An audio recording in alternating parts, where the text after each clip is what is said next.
வார்த்தைகளால் அல்ல, வாழ்வாதார மாற்றங்களால் பேசுகிறது இந்த அரசு.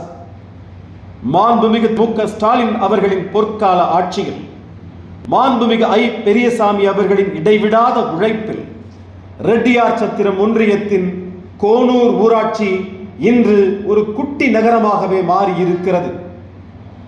கடந்த 5 ஆண்டுகளில் மட்டும் 272 வளர்ச்சி பணிகள், இதற்காக ஒதுக்கப்பட்ட தொகை மலைக்க வைக்கிறது. 15,67,00,000 ரூபாய். கிராமத்தை நகரத்தோடு இணைக்கும் பாலம் இது. முதலமைச்சரின் கிராமச்சாலை மேம்பாட்டு திட்டத்தின் கீழ் 5.56 கோடி ரூபாய் மதிப்பீட்டில் 5 உயர்தர தார் சாலைகள். இனி கோனூர் மக்களுக்கு பயணம் என்பது ஒரு சுகமான அனுபவம். விவசாயிகளின் கோரிக்கைக்கு முதலிடம்.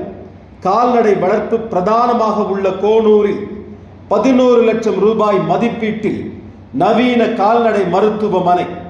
அது மட்டுமா, சாலை பணிகள் 1.35 கோடி ரூபாயில் நிறைவேற்றப்பட்டுள்ளது.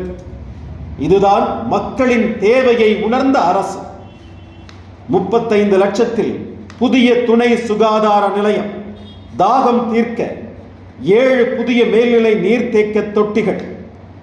சொந்த வீடு என்பது பலருக்கு வாழ்நாள் கனவு. அதை நனவாக்க 66 பயனாளிகளுக்கு 2.31 கோடி ரூபாய் மதிப்பீட்டில் கலைஞர் கனவு இல்லங்கள். கோனூர் மற்றும் கீழ்த்திப்பம்பட்டியில் 1.3 கோடியில் பிரம்மாண்ட சமுதாய கூடங்கள். புதிய ஊராட்சி மன்ற அலுவலகம்.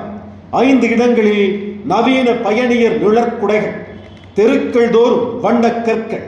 இன்று கோனூர் ஊராட்சி சேறு சகதி இல்லாத சுகாதாரமான முன்னணி ஊராட்சியாக தலைநிமிர்ந்து நிற்கிறது. சொன்னதை செய்வார் ஸ்டாலின், அதை செம்மையாக செய்து முடிப்பார் அண்ணன் ஐ.பி. கோனூர் ஊராட்சியின் இந்த அசுர வளர்ச்சி